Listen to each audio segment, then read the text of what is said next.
neck stand up. The effortless power that GGG has, so relaxed.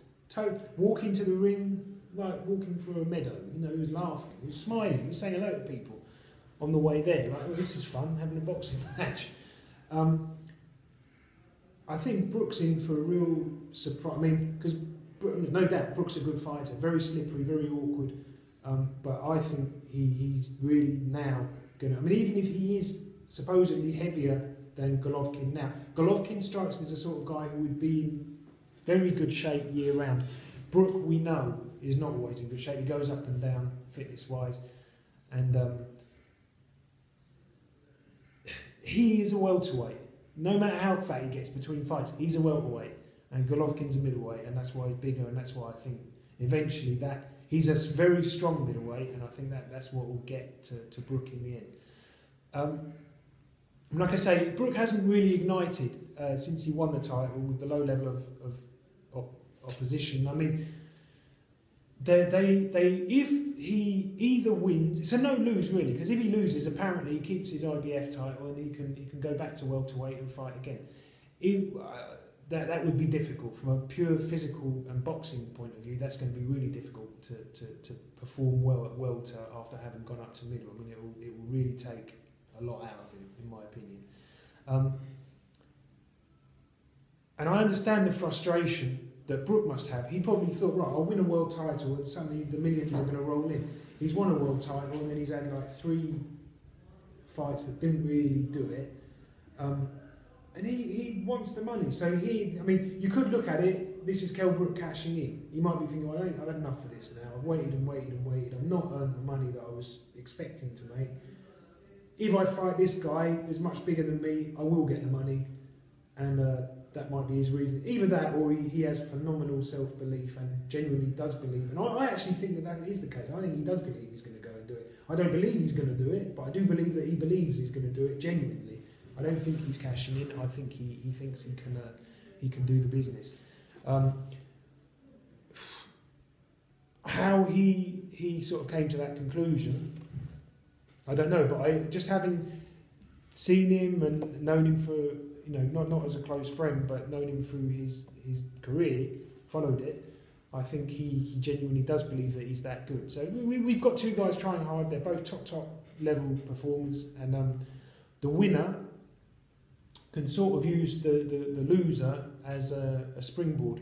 I think it will be very unlikely that Brook is on using GGG. I just, you know, I think the power will be too much, and that will be the end of that. Go back to Eubank for a second. I mean, I always have suspicions, and I always treat very carefully when you have a son that follows a father, especially when the father was an exceptional talent, because it's not a fair comparison, you know, and very, very rarely the sons are actually as good as the father, who was very good before. There's a lot of expectation on Eubank's shoulders. I think if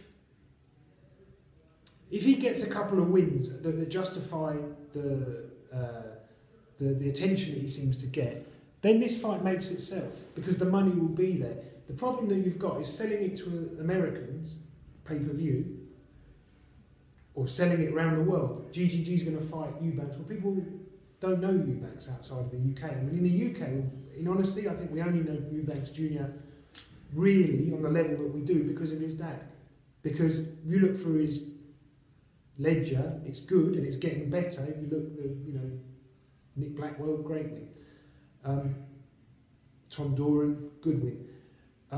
But he hasn't got the proof that he's the pound for pound sort of top guy, and I think he doesn't have the appeal that will make the fight generate the sort of money that I've heard he's asking for.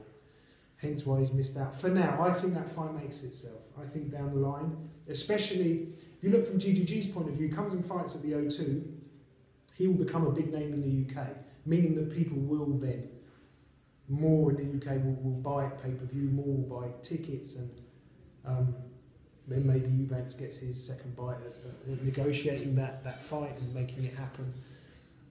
If the father, it's difficult. Look, in football, you would never get a guy that doesn't really know that much. I'm not saying Eubank doesn't know what he's doing, senior, but you would never get a guy with no experience and no real knowledge managing Manchester United or Chelsea or Arsenal or whoever. It wouldn't happen. Just cannot happen. There's too many checkpoints and obstacles to stop it from happening. Let me tell you, in professional boxing, it happens all the time. And I sit there in meetings sometimes just going, no, no. And you think, right, this guy here, he's so ambitious, he's so hungry, he wants to move to this point. And it's not simple, and it's unfortunate, but this is what you've got to do to get to there, to make that happen. And sometimes fighters have to take a hit financially. I mean, promoters have to take a hit financially, but quite often if the promoter has to take a hit, the boxer, the fighter has to as well, because the budget isn't there to pay what they're hoping to get. And it can be very hard. If Boxing Board or the governing body gives you a guy who has no real appeal, doesn't attract any finance, any money, but he's the mandatory or he's the champion, you have to fight him, you're bashing your head on a brick wall. But sometimes it's worth it for position. And I think for me, Brook needs to do that, Eddie Hearn needs to do it as well, and GGG needs to do it as well, because Canelo ain't fighting him in a purse bids or a 50-50 split or even close to that, because Canelo brings in 10 times more money. I mean, this fight will do Golovkin a big favour, because it's going to expand his database of people that are interested in buying the GGG product. Because I think if he doesn't stop Brook, then it's laughable that the claims he's making about being the best pound for pound in the world. I mean, it completely dismisses that, in fact. Okay, so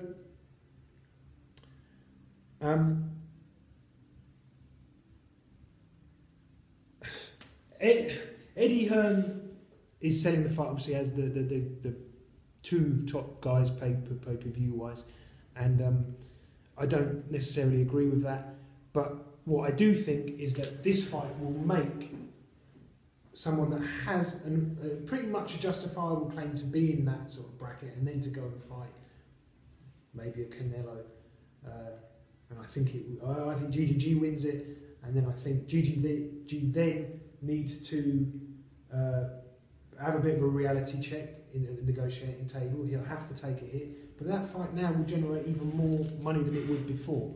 And here we go. Let them have the fight. And my prediction. I mean, I will do a further blog near the date, which will assess more the actual technical side of it. But like I say, I'll let the cat out of the bag now. I'm going for sure for Golovkin.